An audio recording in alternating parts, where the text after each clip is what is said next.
आप सभी दर्शकों को मेरा नमस्कार। दोस्तों, इस वीडियो में मैं आपके लिए लेकर आया हूं असिस्टेंट प्रोफेसर वैकेंसी 2024। चलिए वीडियो की शुरुआत करते हैं। ये आप देखिए, रिक्रूटमेंट्स। दोस्तों, ये जो विज्ञापन जारी किया गया है ये आपकी स्क्रीन पे है। शिवाजी विद्यापीठ कोल्हापुर, इस यूनिवर्सिटी के द्वारा अलग अलग विषयों के अंदर भर्ती का जो विज्ञापन है वो जारी किया गया है। पोस्ट का नाम असिस्टेंट प्रोफेसर है। तो आपको ले चलता हूं मैं ऑफिशियल नोटिफिकेशन की तरफ। तो आप जो है स्क्रीन को नीचे स्क्रॉल करेंगे तो इसके अंदर नोटिफिकेशन जो है 24/2024 दिया हुआ आएगा। ठीक है, उसके ऊपर आपको क्लिक करना है। ये एडवर्टाइजमेंट आ गया 23/2024। अपने को चलना है 24/2024। ये देखिए, advertisement number 24/2024। Applications are invited for the post of assistant professor, assistant director या फिर assistant professor and other equivalent post. तो इसको आप जैसे ही क्लिक करेंगे आपके सामने जो पूरा नोटिफिकेशन है वो खुल जाएगा। तो ये आप देख सकते हैं शिवाजी यूनिवर्सिटी कोल्हापुर के द्वारा ये जो जारी किया गया ऑफिशियल नोटिफिकेशन है वो आपकी स्क्रीन पर है। यूनिवर्सिटी के द्वारा असिस्टेंट प्रोफेसर के अलग अलग पदों के लिए अलग अलग डिपार्टमेंट के अंदर ये भर्ती का जो विज्ञापन है वो जारी किया गया है। ठीक है, तो दोस्तों इसमें ऑनलाइन आवेदन करने की जो लास्ट डेट बताई गई है वो 11 नवंबर 2024 बताई गई है। और ऑनलाइन आवेदन फॉर्म जो है उसकी हार्ड कॉपी यूनिवर्सिटी भेजने की जो लास्ट डेट है वो 25 नवंबर 2024 है। ठीक है, लेकिन आपको बता दूं कि यूनिवर्सिटी के द्वारा इस नोटिफिकेशन के तहत जो अप्लाई करने की डेट है उसको बढ़ा दिया गया है। अब आप 30 नवंबर 2024 तक जो है इसमें ऑनलाइन आवेदन कर सकते हैं। और ऑनलाइन आवेदन फॉर्म की जो हार्ड कॉपी है वो भेजने की जो डेट है वो 25 नवंबर से बढ़ा करके अब 10 दिसंबर 2024 कर दी गई है। यानी 10 दिसंबर 2024 तक आप जो है शाम 6 बजे तक और हार्ड कॉपी यूनिवर्सिटी के अंदर भेज सकते हैं। तो यूनिवर्सिटी के द्वारा अभ्यर्थियों को जो है उनके एपीआई स्कोर के आधार पर शॉर्ट लिस्टेड किया जाएगा। और शॉर्ट लिस्टेड किए गए अभ्यर्थियों को यूनिवर्सिटी इंटरव्यू के लिए कॉल करेगी। तो इंटरव्यू की सूचना जो है वो यूनिवर्सिटी के द्वारा अपनी ऑफिशियल वेबसाइट पर प्रकाशित की जाएगी।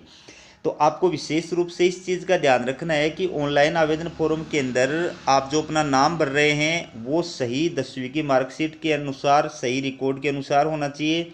आप अपना जो पोस्टल एड्रेस दे रहे हैं वो सही होना चाहिए। ईमेल आईडी, मोबाइल नंबर, ये सारे आपको मेंशन करते हुए जो है अपना फॉर्म फिलअप करना है। ठीक है, और अगर आपको ऑनलाइन आवेदन फॉर्म से संबंधित किसी भी प्रकार की शिकायत है, ऑब्जेक्शन है, तो विज्ञापन प्रकाशित होने के 10 दिन के अंदर अंदर आपको रजिस्ट्रार शिवाजी यूनिवर्सिटी कोल्हापुर को जो है सूचना प्रस्तुत करनी है।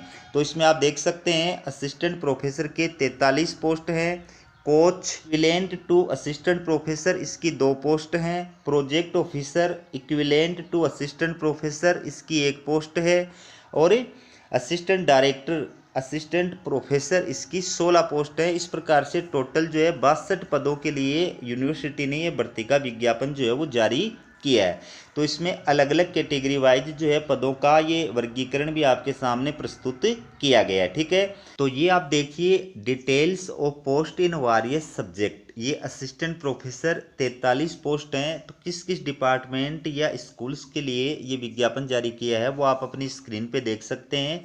और किस किस डिपार्टमेंट या स्कूल्स के अंदर असिस्टेंट प्रोफेसर के कितने कितने पद हैं वो आप इसमें देख सकते हैं। ठीक है, इसमें बात करें coach equivalent to assistant professor, इसके लिए 2 पोस्ट हैं।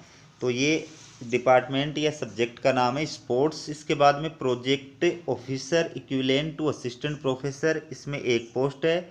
ये life long learning and extension इस विषय के लिए जारी किया गया है। और असिस्टेंट डायरेक्टर या फिर असिस्टेंट प्रोफेसर इसमें 16 पोस्ट हैं। ये school of nano sciences and biotechnology इसके लिए जारी किया गया। इसमें अलग अलग जो है स्पेशलाइजेशन सब्जेक्ट दिए गए हैं। इसके बाद में अगला जो डिपार्टमेंट है ये है Yashwantrao Chavan school of rural development, इसके लिए विज्ञापन जारी किया गया है। ठीक है, अब देखिए दोस्तों इंस्ट्रक्शंस के बारे में, निर्देश के बारे में। तो पहला जो निर्देश है इसमें यूनिवर्सिटी ने क्या कहा है कि जो महाराष्ट्र राज्य के मूल निवासी अभ्यर्थी हैं उन्हीं को आरक्षित कैटेगरी के अंदर काउंट किया जाएगा। ये बात आपको विशेष रूप से ध्यान रखनी है। अगर आप अदर स्टेट के अभ्यर्थी हैं और आरक्षित कैटेगरी के अंदर आते हैं तो आपको ओपन कैटेगरी के अंदर यानी यूआर कैटेगरी के अंदर ही अप्लाई किया जाएगा, आपको आरक्षित कैटेगरी के अंदर अप्लाई नहीं किया जाएगा। तो महाराष्ट्र राज्य के जो मूल निवासी अभ्यर्थी हैं जो आरक्षित कैटेगरी के अंदर आते हैं उनको 5% की छूट प्रदान की गई है। यानी अगर मास्टर डिग्री के अंदर पीजी की डिग्री के अंदर अगर उनके 55% के स्थान पर 50% मार्क्स हैं तो भी वो जो है असिस्टेंट प्रोफेसर के लिए अप्लाई कर सकते हैं, या स्पोर्ट्स के लिए या फिर जो डायरेक्टर की पोस्ट है उनके लिए अप्लाई कर सकते हैं। लेकिन इसके लिए शर्त ये है कि जो महाराष्ट्र स्टेट गवर्नमेंट का कास्ट सर्टिफिकेट है वो वैलिड प्रोफोर्मा के अंदर सक्षम अधिकारी के द्वारा जारी किया हुआ आपको जो है अपलोड करना होगा और हार्ड कॉपी के साथ में यूनिवर्सिटी भेजना होगा। दूसरा, इसमें ऐसे अभ्यर्थियों को भी 5% की मास्टर डिग्री में छूट प्रदान की गई है जो पीएचडी क्वालिफाइड हैं और जिनकी मास्टर डिग्री 19 सितंबर 1991 से पहले की है। ठीक है, उनको भी मास्टर डिग्री में 5% की छूट प्रदान की गई है। तो ये आप जो निर्देश हैं उनको देख सकते हैं। महत्वपूर्ण जो निर्देश हैं वो सारे मैं आपको इसके अंदर बता रहा हूँ। अब इसमें आपको ऑनलाइन आवेदन करना है और ऑनलाइन आवेदन की जो हार्ड कॉपी है वो आपको यूनिवर्सिटी भेजनी है। तो ये ऑफिशियल लिंक है, यहाँ पर आपको ऑनलाइन आवेदन करना है। बात करें एप्लीकेशन फ़ीस की तो ऑनलाइन एप्लीकेशन फ़ीस जो है वो ओपन कैटेगरी के जो अभ्यर्थी हैं उनकी 1000 रुपये है और जो आरक्षित कैटेगरी के अभ्यर्थी हैं उनकी 500 रुपये फीस है। ठीक है, बात करें आपको जो हार्ड कॉपी यूनिवर्सिटी भेजनी है तो उसमें आपको क्या करना है, ऑनलाइन आवेदन फॉर्म फिलअप करना है। उस ऑनलाइन आवेदन फॉर्म का जो प्रिंट आउट है हार्ड कॉपी है उसके साथ में अपने सारे शैक्षणिक डॉक्यूमेंट, पर शैक्षणिक डॉक्यूमेंट अगर आपने पेपर वगैरह पब्लिश कर रखा है तो पेपर पब्लिश्ड, और अगर आप आरक्षित कैटेगरी में अप्लाई कर रहे हैं तो आपका वैलिड कास्ट सर्टिफिकेट और इसके साथ साथ में आपने जो ऑनलाइन पेमेंट की है उसकी रसीद, ये सारे डॉक्यूमेंट आपको हार्ड कॉपी के साथ में लगाने हैं और उसको एक बड़े लिफाफे में डालना है। और लिफाफे के ऊपर आपको क्या लिखना है, name of the post apply, यहाँ पर पोस्ट का नाम लिखना है और यहाँ पर पोस्ट का कोड लिखना है। ठीक है, और एड्रेस क्या लिखना है, रजिस्ट्रार शिवाजी यूनिवर्सिटी विद्यानगर कोल्हापुर, ये पिन कोड नंबर है, ये आपको जो है लिफाफे के ऊपर एड्रेस लिखना है और इसको आपको रजिस्टर्ड डाक से या स्पीड पोस्ट के माध्यम से जो है वो यूनिवर्सिटी भेजना है। ठीक है, ये नोटिफिकेशन के अंदर बाकी जो इंस्ट्रक्शन दिए गए हैं वो आप देख सकते हैं। बात करें इसके अंदर पे स्केल की, ये आपके सामने इसमें पे स्केल दी गई है असिस्टेंट प्रोफेसर की पोस्ट के लिए, डायरेक्टर की पोस्ट के लिए, कोच की पोस्ट के लिए। प्रारंभ के अंदर आपको जो है 57,700 रुपये मासिक पेमेंट प्रदान किया जाएगा और फिर 2 वर्ष की प्रोविजनल पीरियड पूरा करने के बाद में, परिवीक्षिक अवधि पूरी करने के बाद में आपका जो पेमेंट है वो बढ़ जाएगा। ठीक है, बात करें क्वालिफिकेशन की तो दोस्तों यूनिवर्सिटी के द्वारा असिस्टेंट प्रोफेसर के लिए आप अप्लाई कर रहे हैं, चाहे आप डायरेक्टर की पोस्ट के लिए अप्लाई कर रहे हैं, चाहे आप स्पोर्ट्स कोच की पोस्ट के लिए अप्लाई कर रहे हैं, सभी पोस्ट के लिए जो क्वालिफिकेशन है वो आपको मैं कमांड बता देता हूँ कि आप जिस विषय के लिए अप्लाई कर रहे हैं उस विषय में या उसके रिलेवेंट विषय में, संबद्ध विषय में 55% मार्क्स के साथ में आपके पास में पीजी की डिग्री होनी चाहिए, यानी मास्टर डिग्री होनी चाहिए। और अगर ग्रेडिंग सिस्टम है तो फिर पॉइंट स्केल के अंदर समकक्ष ग्रेड जो है वो होनी चाहिए। अब इसके साथ साथ में विश्वविद्यालय अनुदान आयोग यानी यूजीसी के द्वारा या सीएसआईआर के द्वारा जो राष्ट्रीय पात्रता परीक्षा आयोजित कराई जाती है नेट, ठीक है, या फिर जो स्टेट पात्रता आयोजित कराई जाती है सेट या स्लेट, वो आप क्वालिफाइड होने चाहिए। ठीक है, बाकी यूनिवर्सिटी ने ये कहा है कि ऐसे अभ्यर्थी जो यूजीसी रूल्स 2009 या 2016 के तहत पीएचडी क्वालिफाइड हैं वो भी असिस्टेंट प्रोफेसर के लिए अप्लाई करने के योग्य हैं, भले ही उन्होंने नेट सेट या स्लेट नहीं कर रखी हो। यानी यूजीसी रूल्स के तहत जो पीएचडी क्वालिफाइड अभ्यर्थी हैं उनको नेट सेट और स्लेट से छूट प्रदान की गई है, वो पीएचडी बेस के आधार पर ही असिस्टेंट प्रोफेसर के लिए अप्लाई कर सकते हैं। इसके साथ साथ ऐसे अभ्यर्थी जिनकी पीएचडी का रजिस्ट्रेशन 11 जुलाई 2009 से पहले का है या जिनकी पीएचडी की डिग्री 11 जुलाई 2009 से पहले की है, उन अभ्यर्थियों को भी नेट, सेट और स्लेट से छूट प्रदान की गई है, यानी वो भी असिस्टेंट प्रोफेसर के लिए पीएचडी के आधार पर अप्लाई कर सकते हैं। लेकिन उनकी जो पीएचडी की डिग्री है वो कब वैलिड मानी जाएगी, जब वो संबंधित यूनिवर्सिटी के डीन के द्वारा या फिर रजिस्ट्रार के द्वारा जारी किया गया ये जो 5 बिंदु हैं इनका सत्यापित प्रमाण पत्र प्रस्तुत करेंगे। तो इसमें क्या कहा है, इसमें पॉइंट नंबर 1 में ये कहा है कि अभ्यर्थी को पीएचडी की डिग्री नियमित रूप से प्रदान की गई है।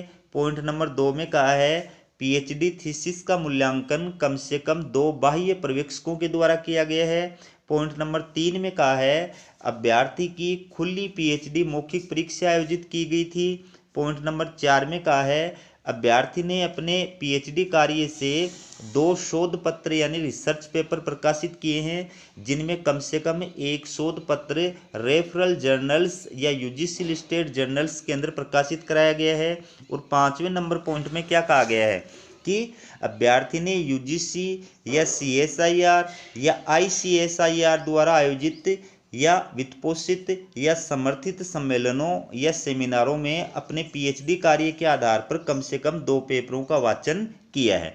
तो ये 5 बिंदुओं का सत्यापित जो प्रमाण पत्र है वो संबंधित यूनिवर्सिटी के डीन या फिर रजिस्ट्रार के द्वारा सत्यापित किया हुआ होना चाहिए, तो आप जो है अप्लाई करने के योग्य हैं। ठीक है, अब इसके साथ साथ में यूनिवर्सिटी ने यह भी कहा है कि ऐसे विषय जिन विषयों के अंदर विश्वविद्यालय अनुदान आयोग यानी यूजीसी या सीएसआईआर के द्वारा नेट एग्जाम आयोजित नहीं कराई जाती है या फिर स्टेट पात्रता परीक्षा सेट या स्लेट जो है वो आयोजित नहीं कराई जाती है, उन विषयों के अंदर आप मास्टर डिग्री के बेस के आधार पर जो है असिस्टेंट प्रोफेसर के लिए अप्लाई कर सकते हैं। और अगर आपके पास में पीएचडी की डिग्री है साथ में तो सोने पे सुहागा है। ठीक है, अब ऐसे अभ्यर्थी जो ये क्वालिफिकेशन रखते हैं, पॉइंट नंबर बी के अंदर दिया गई जो क्वालिफिकेशन अगर ये भी रखते हैं तो भी वो असिस्टेंट प्रोफेसर के लिए अप्लाई कर सकते हैं। यानी आपकी अगर पीएचडी की डिग्री वर्ल्ड की टॉप 500 रैंक में आने वाली किसी विदेशी विश्वविद्यालय से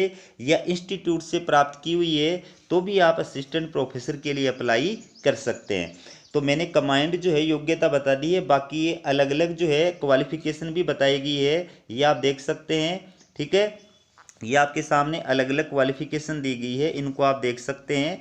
बाकी असिस्टेंट प्रोफेसर के लिए, डीन के लिए, स्पोर्ट्स के लिए, सब के लिए जो क्वालिफिकेशन होती है वो मैंने आपको बता दी है। ये प्रोजेक्ट ऑफिसर के लिए क्वालिफिकेशन है।